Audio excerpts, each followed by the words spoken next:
Hey, this is Matt once again. We're about to the end of the video. There's another paid request, this time for Vonte. Thank you so much for that. And for those interested in requesting pretty much any type of videos, topics, reactions, commentaries, reviews, re-reviews, whatever it may be, feel free to send it either directly to my PayPal or join my Patreon. Both links are down below in the info box. And this is a reaction he wanted me to do for the True Hollywood Story of Curse of Poltergeist, which I remember seeing this way back when. It's on YouTube right now, but the reason I'm not showing it is because it just got uploaded 2022, and I have a feeling it's one of those that will get taken down soon. Because I know for the longest time you could not find this anywhere to watch, so I don't want to take any chances. But if you just type in True Hollywood Story, Curse of Poltergeist, it's 52 minutes and 27 seconds. I did it right now. It's on YouTube.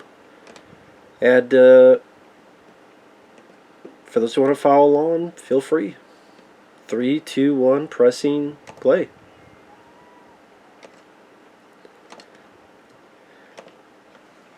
I always thought the person that got to narrate these had the right voice for it.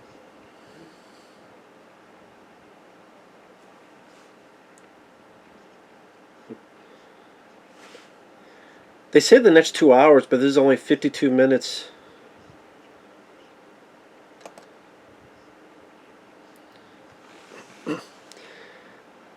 See, this is a lot of people liked watching this because you actually get people like Craig T. Nelson and Joe Beth Williams to talk about the film because they're not on the special features.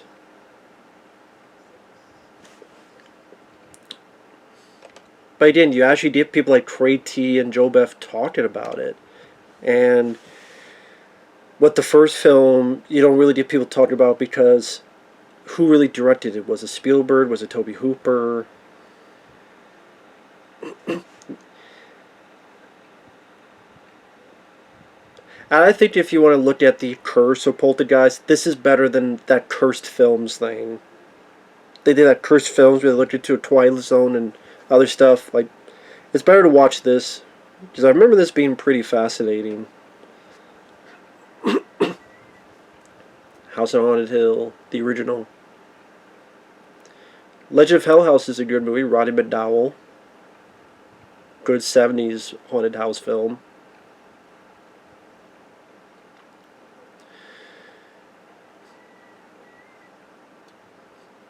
Heather Ward, yeah.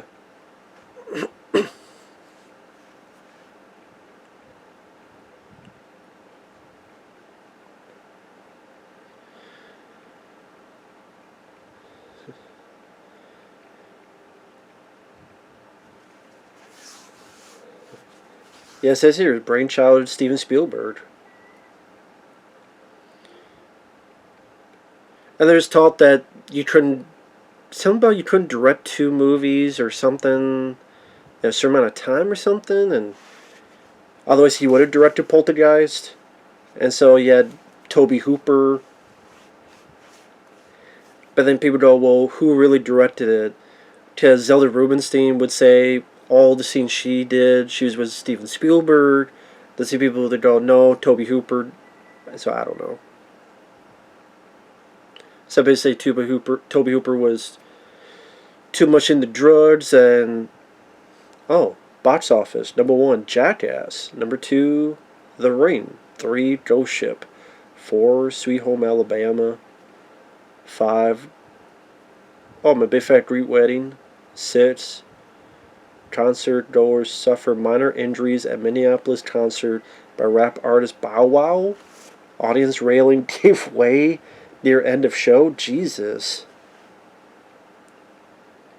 DVD watch Tim Allen the Santa Claus. Special edition includes DVD Advent Calendar. That's a shitty featured DVD-ROM. Advent Calendar. John Cleese was 63. Bachelors beware. Anna Nicole is ready to date.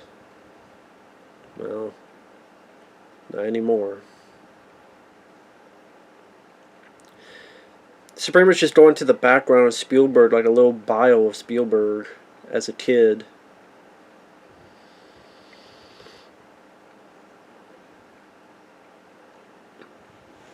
Spielberg's like, I want to be here. Why am I sitting here?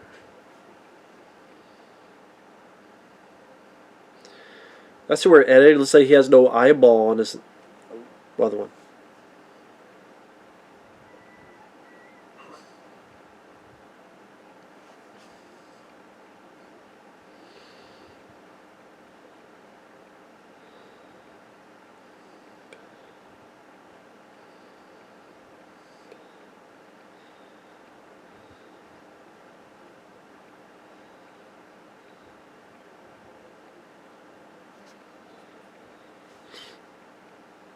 With this critic, it does make you go, oh my god, whatever. Oh my god, I'm talking about Poltergeist. It's so great, it's so magnificent.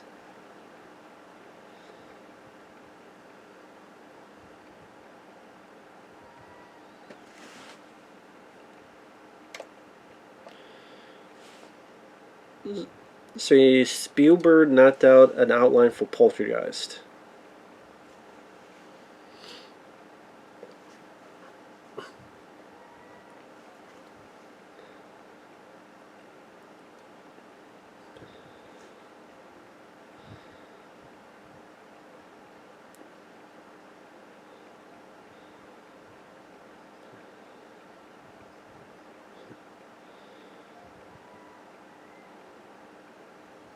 He had the contract with Universal, so he couldn't direct that film as well.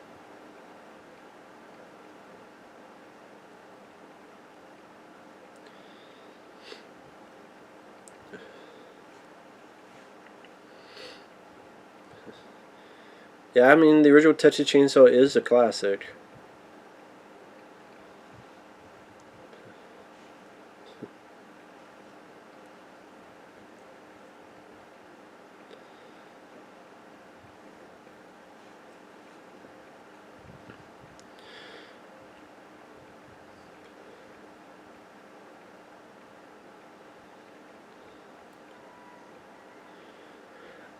A Guy Named Joe. Was that the one? That wasn't Always, was it? Or was that a different A Guy Named Joe? I'm trying to remember.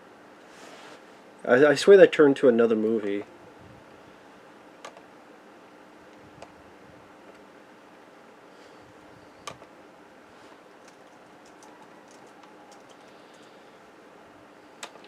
But I mean, how many times do you get to hear from the writers of Poltergeist and such?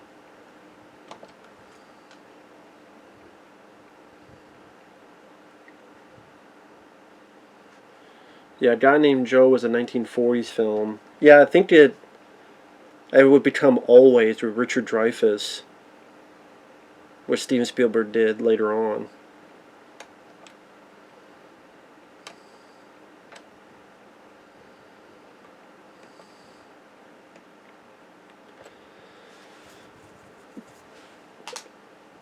But yeah, you can't have any features on the fucking DVD or Blu-ray. You can't have a special edition unless talking with Ghost Hunters. I didn't like this stuff. The way the what the writers are talking about here. You can't have the writers talk about that. It's fine. They'll talk about for E True Hollywood, but not for. That's why I'm surprised Spielberg allowed this to happen. Maybe because the curse thing is already talked about, but the directing, who really directed, that's more of a sticking point for him.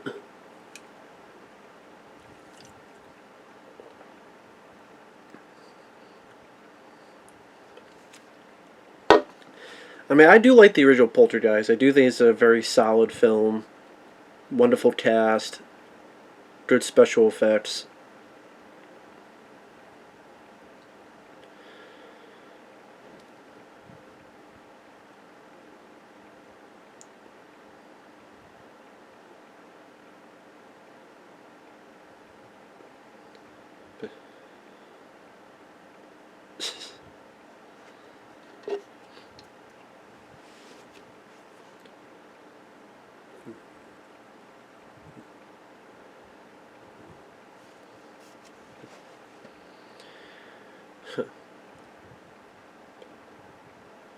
So the original idea was to kill the whole family, then to kill the little girl, but then I think it worked out better for this.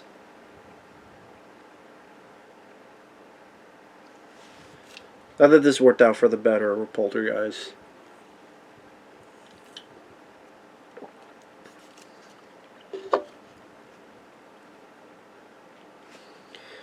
Kramer vs. Kramer with Dustin Hoffman.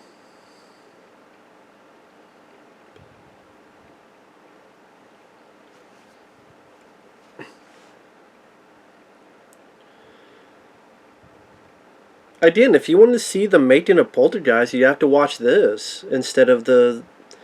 Like, they didn't even put this on the fucking Blu-ray. The DVD special editions. Maybe they'd have to pay each... I remember that channel too, E. Because that was the channel where I first started watching movie trailers. Meaning, they would actually have a 30-minute segment of just movie trailers, movies coming out to a theater near you. I would search for that just to watch movie trailers. This is before YouTube and all this that we could find movie trailers anyway.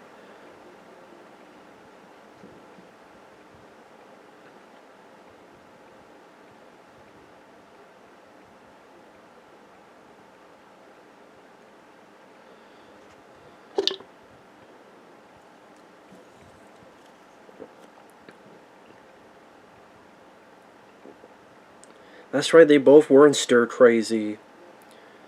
Crazy Nossi was one of the guards, and Jo Beth Williams was the lawyer who kind of fell in love with Gene Wilder's character.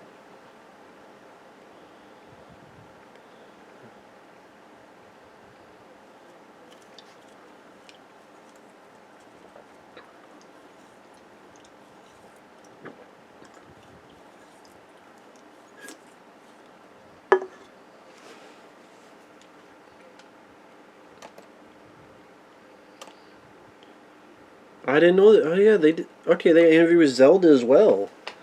It's been a while since I've seen this. I forgot they interviewed Zelda.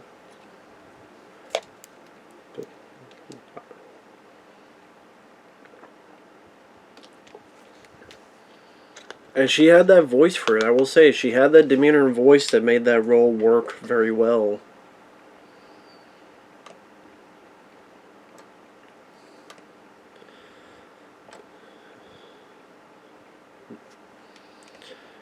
And she had that voice. The dog who died. She had that right voice. With the, you know.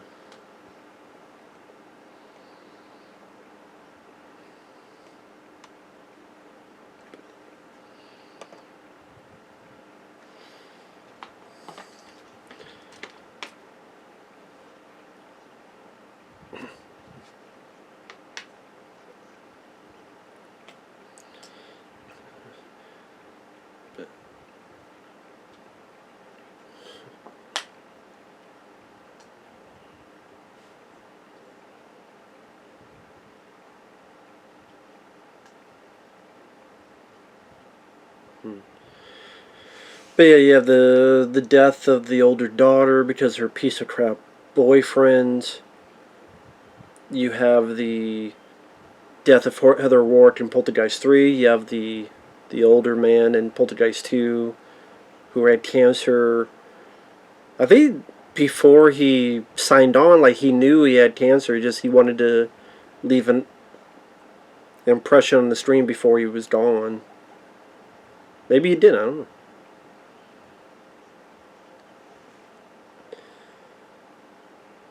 See,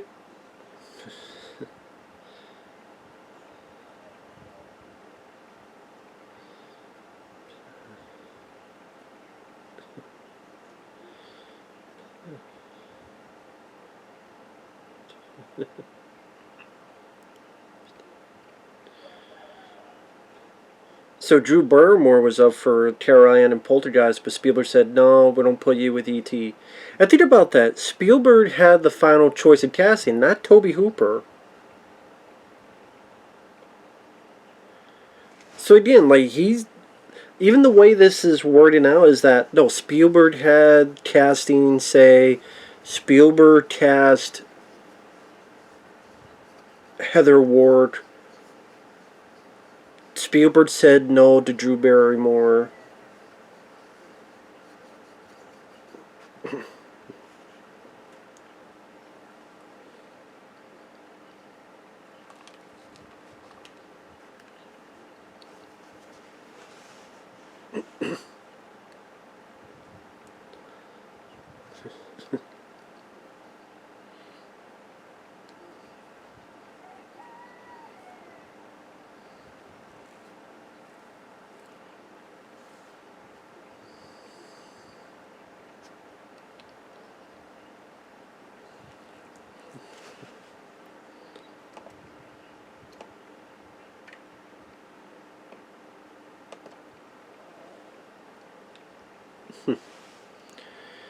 So wow, they got Heather Ward's mom and other stuff. I mean,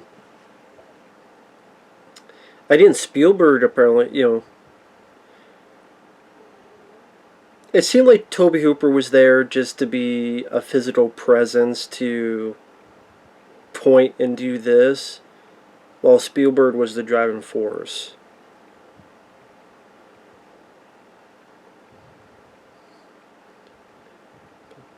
And Heather Ward, I mean, she was a very good actress for a little child. Not annoying, not irritating in the slightest.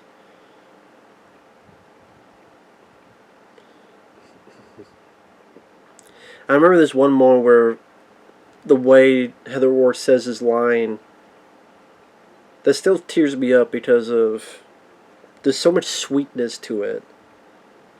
That the fact she died such a horrible, tragic death, just heartbreaking. Just very heartbreaking.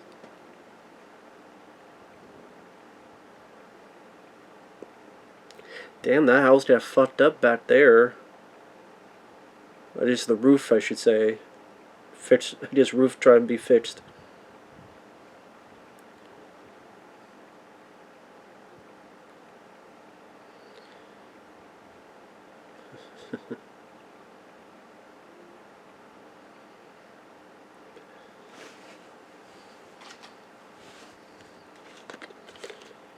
Oh, the writer's strike.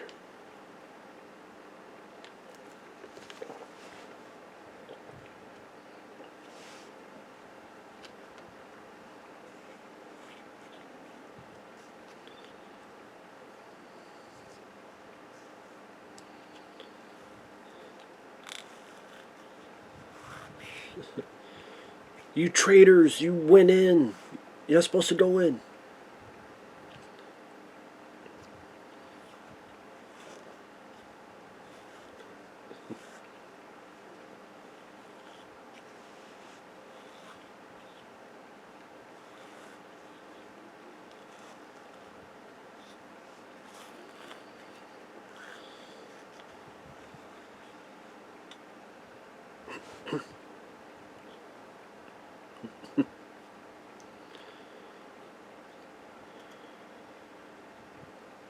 So yeah, they do say Spielberg was on set every single day.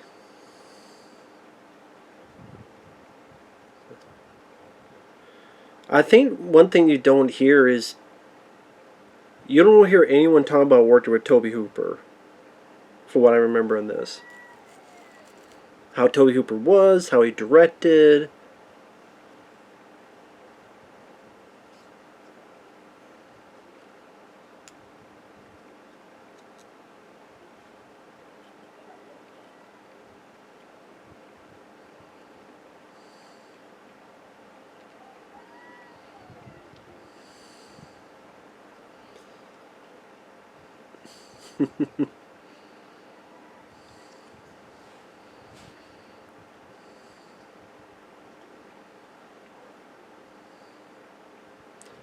Sorry, I'm listening to what they're saying.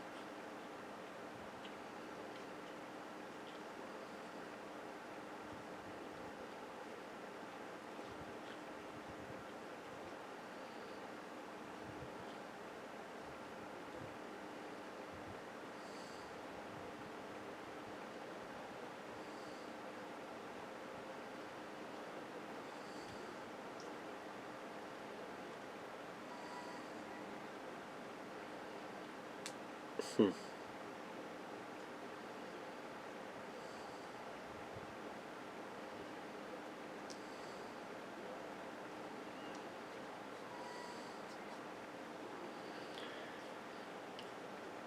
That rotating bedroom stuff would be also used in Nightmare on Elm Street when Tina was killed and she's going up the wall. That's because they had this bedroom rotate. That was the way that this Dimbles.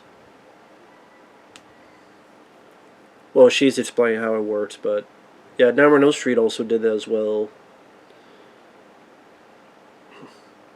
A lot of times, if you see stuff like people are dancing, then they go on the wall, then on the ceiling, it's because again the room's being turned like this, but the camera is still,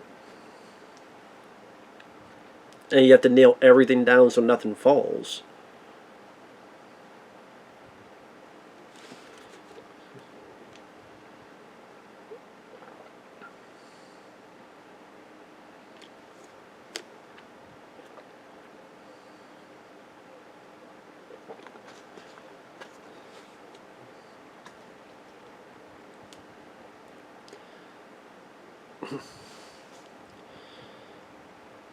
I didn't listen to her. She said Steven. She didn't say Toby Hooper. She said Steven. So again, it's you look at these little clues like she was talking about this film in this scene with the bedroom. She didn't say, hey, listen, Toby. She said Steven. And then it goes into more the notion of maybe Toby Hooper didn't do a damn thing. Maybe he was on set and you're just there to watch. I mean, the more you hear, the more it seems the case.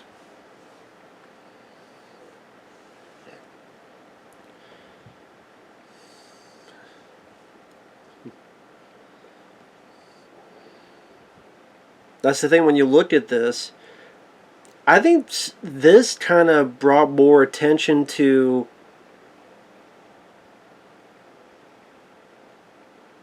when you listen to these people talk. They always mention Steven. No one mentions Toby. I think I wonder if this got even more people going, oh, wait a minute.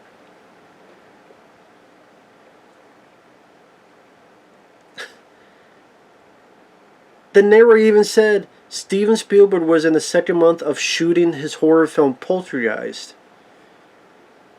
His film? I thought it was Toby Hooper's film.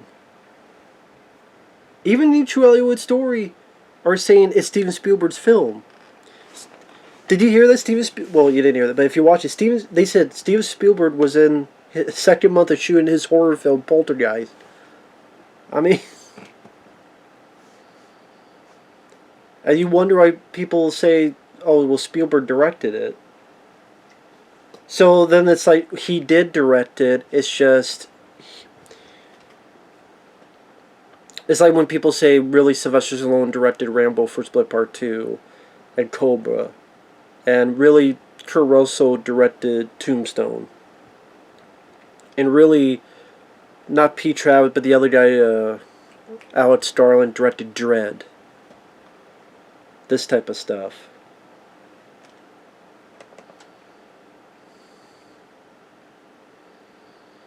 I mean, when you hear that, I mean, can you really blame people for thinking that? Not really.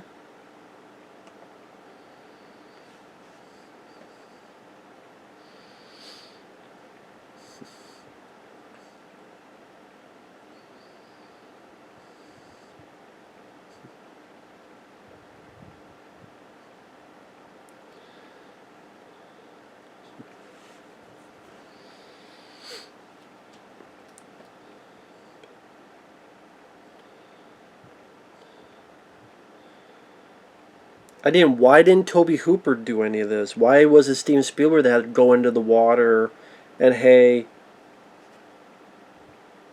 if it electrocutes you, electrocute me? Why didn't Toby Hooper do that?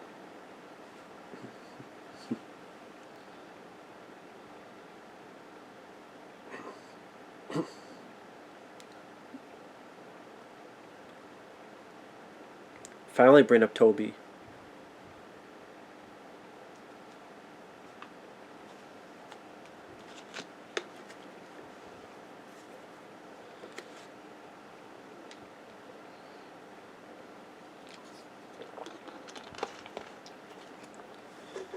Finally mentioned Toby.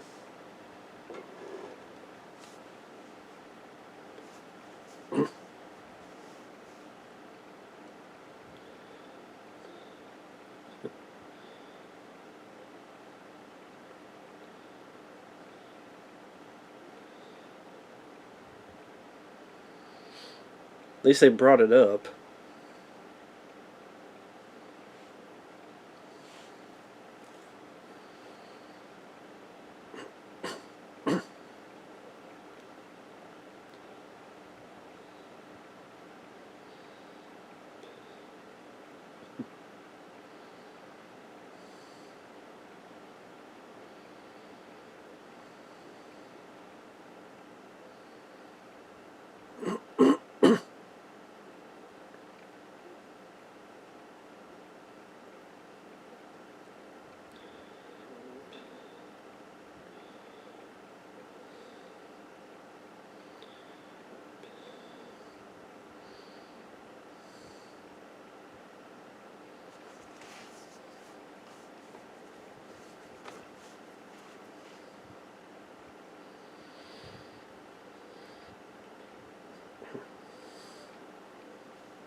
So again, that pretty much sells it even more. So the effects guy going, the piece of meat. Toby Hooper's like, yeah, it made you look like a cancerous like tumor.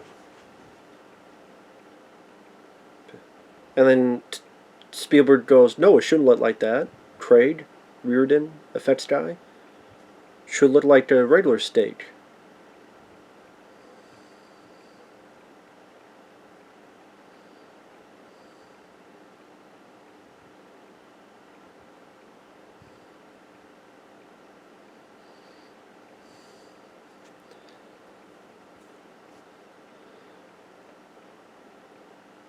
Well, of course.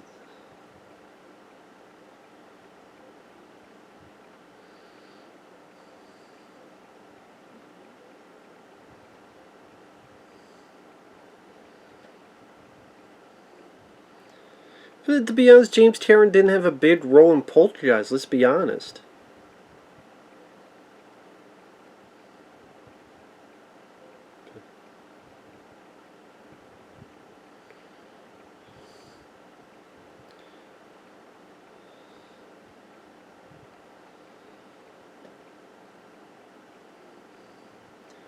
I don't know, Joe Beth Williams, when she was talking that, she's like looking over here like, well,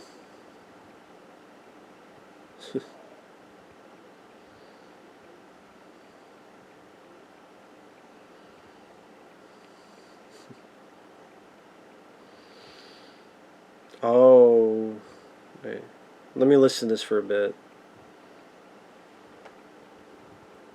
Oh, maybe I'm thinking of another story.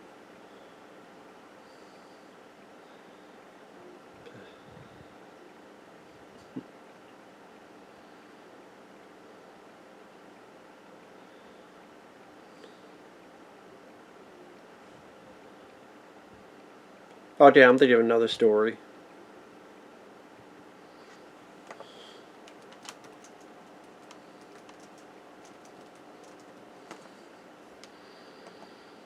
Pretty much the guy who wrote the novelization for Poltergeist, he had like a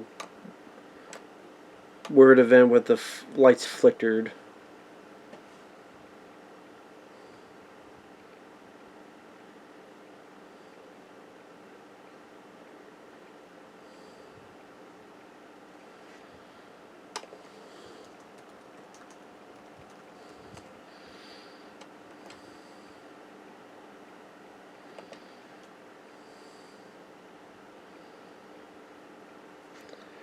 I swear there was another. For some reason, I thought I remember hearing a story where there was an author, and Steven Spielberg got an author fired. Like he was writing an adaptation, or something else happened. Maybe I'm thinking of a different person or a different event, but I just wouldn't be surprised if Spielberg has that type of power.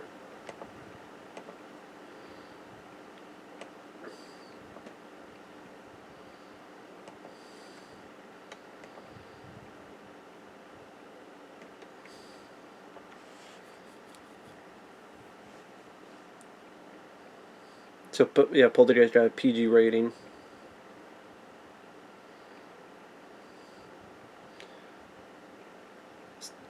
A Steven Spielberg production and type double the size of a Tobe Hooper film.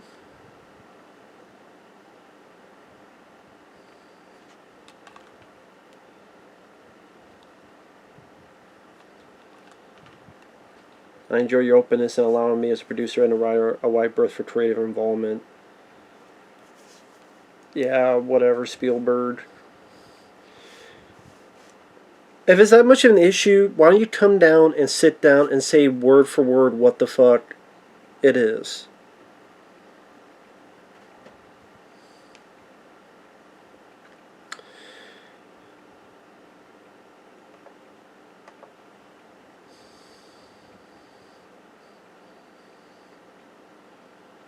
Not Miguel Ferrer.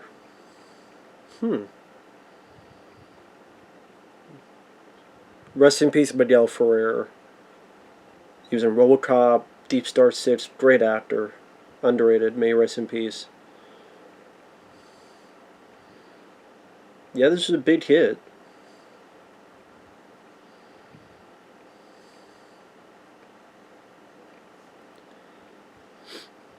Yeah.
Does they want to say, you say, this house is clean?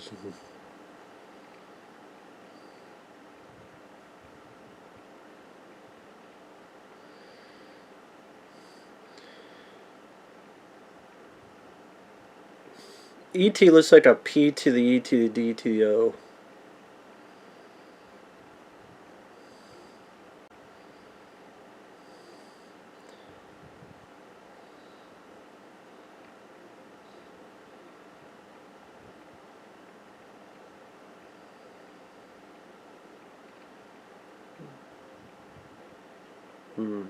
She's gonna be in the TV series V. This is the older daughter. Piece of shit boyfriend killed her.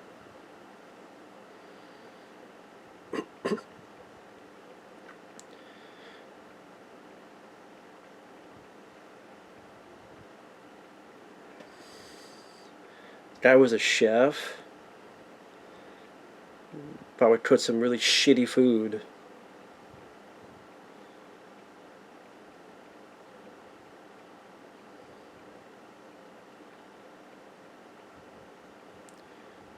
Sweeney looks like a fucking dork.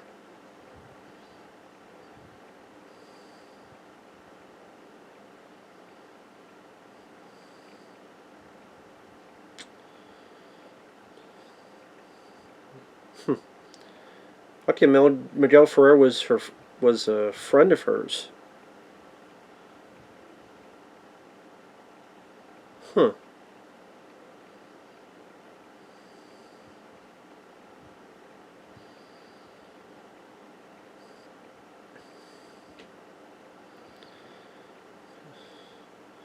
So some of these interviews it mentions the date in 1997. I wonder what were these interviews for back in 1997.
So the cops said if you're much of a man, you would go out and help her.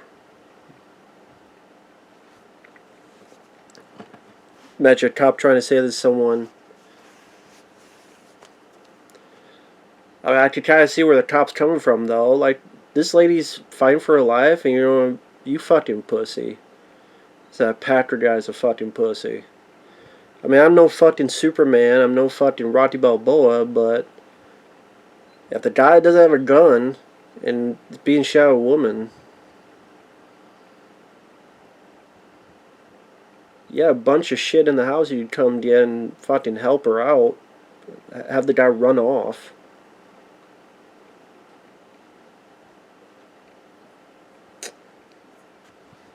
Take her out of life support.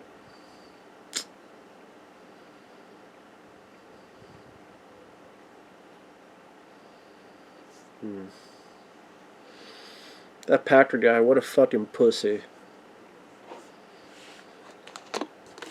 Guess he got to the succumb to the knowledge of save your own ass.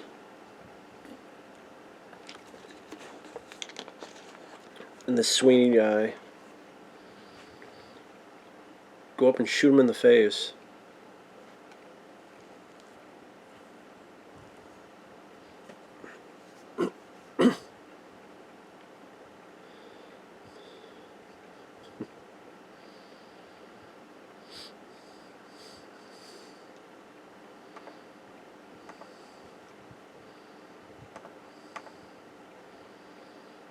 You're not an actor, dude.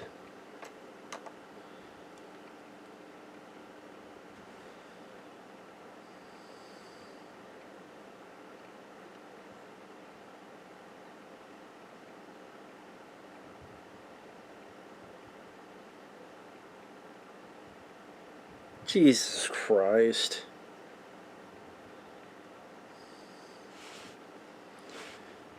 You gotta be shitting me. The guy got 6 years. He served 2.5 years. This guy murdered someone. I don't give a fuck what the guy says. He murdered someone. I forgot that part. The guy he was sentenced to 6 years and he served 2.5 years? That's it? Wesley Snipes served as much or more for fucking taxes. What is this bullshit? 6 years you're sentenced, you serve 2.5 years. You murdered someone. And you're in jail for only 2.5 years. There are people serving more for stealing $1,000. Fuck off. Fuck off. Fucking Christ. Fucking bullshit. What a bunch of bullshit.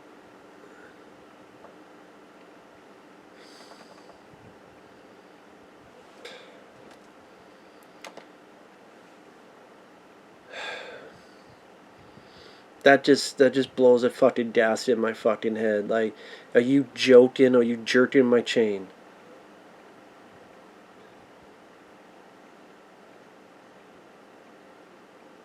Sentenced 6 years, he only served 2.5. Get the fuck out of here. My God.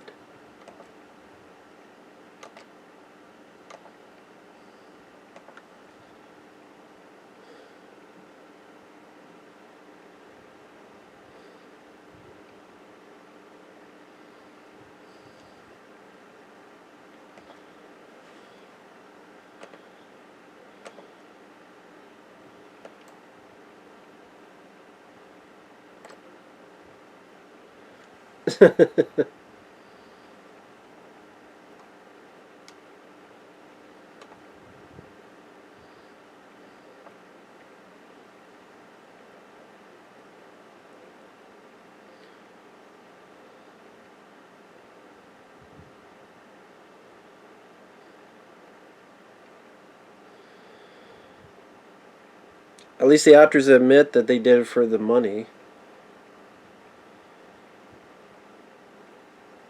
Poltergeist 2 is not a bad movie. I do like the sequel.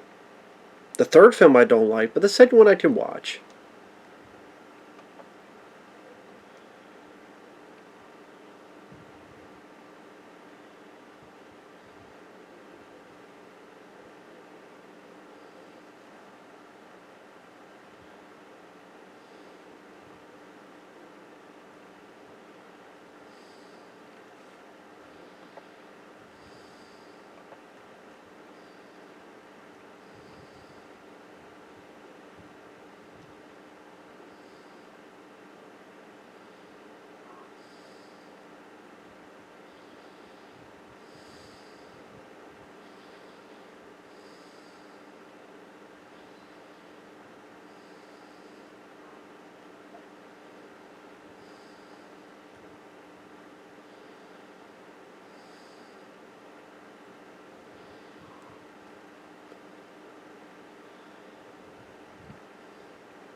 Sorry, I'm just watching now. Sorry about that.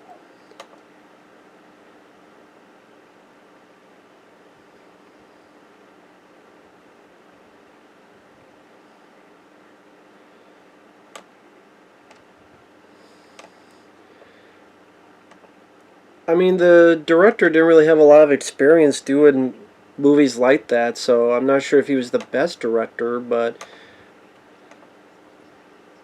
Poltergeist 2, I like some of the cast, the actors, I like some of the makeup effects, the creature effects in it.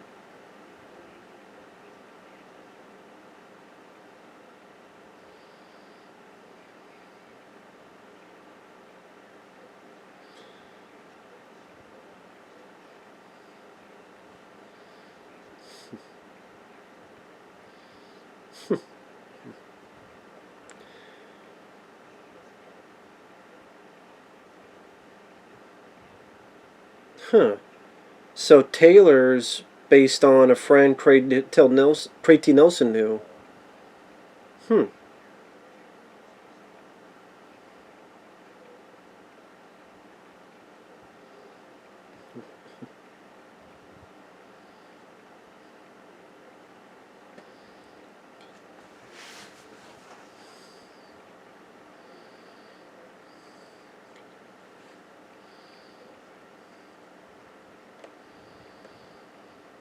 And the actor they cast was in One Flew Over the Cuckoo's Nest, who befriended Jack Nicholson's character in that movie.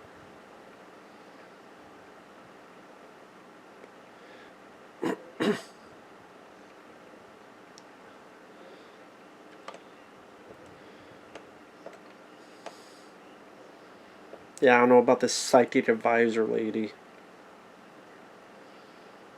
Will Sampson.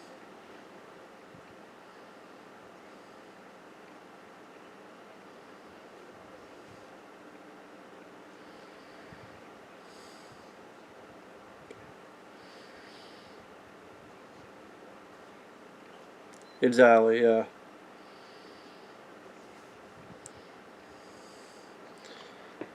I mean, with the whole curse thing, I mean, hell, you could say wrestle. Let's say, I don't know, WrestleMania is cursed, or some type of wrestling is cursed. Because you look at WrestleMania 1 or WrestleMania 3, and then you look at how many people are alive, or some of those early like Royal Rumbles, like how many people are alive compared to back then to today. Julian Beck as Kane. He was definitely one of the biggest assets to part 2. Just Julian Beck just had that creepy vibe as the villain.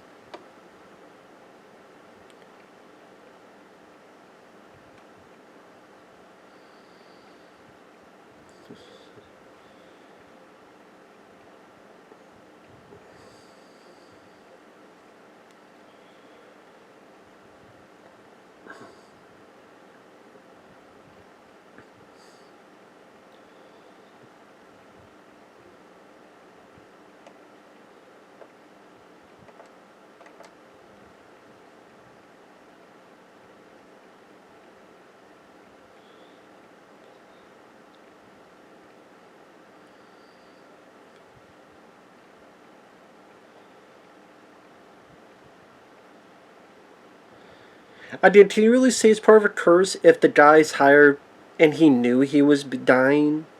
So before he did the film, is like, listen, I'm dying. Let me do the film. So is that really part of a curse?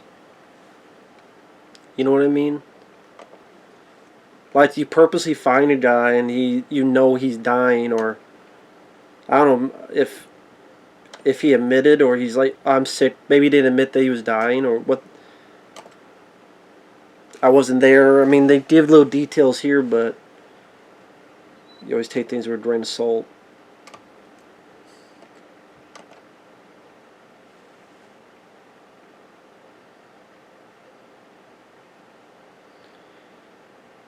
Well, that's an easy prediction because a lot of films have trilogies.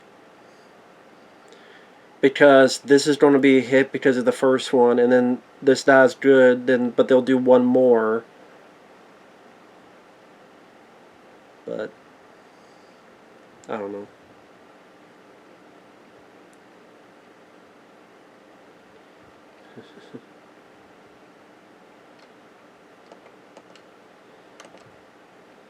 Curse of Poltergeist.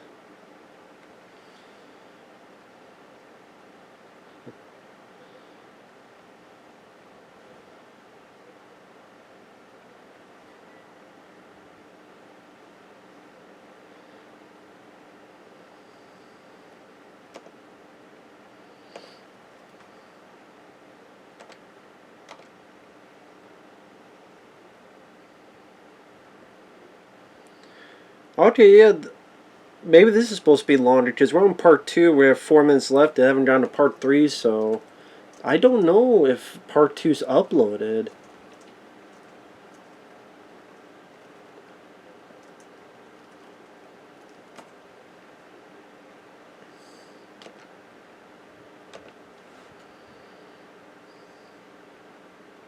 Okay, so there is a part 2 and it's 35 minutes long. Okay, so I don't know why this person uploaded 2 parts because this is 2022. You just upload the whole thing. So yeah, I don't know why you upload only 2 parts. So yeah, it's in 2 parts by Luis Perea. So yeah, I don't know why you upload in 2 parts.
Talk about the creature that vomits out of out of Trey T's mouth.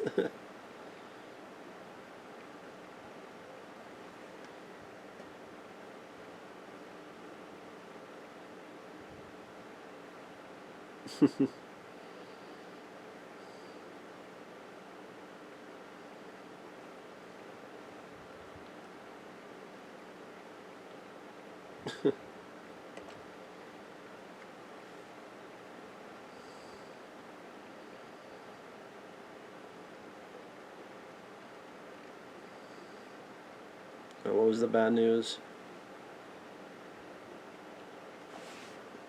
Something wrong with the camera and they had to redo it.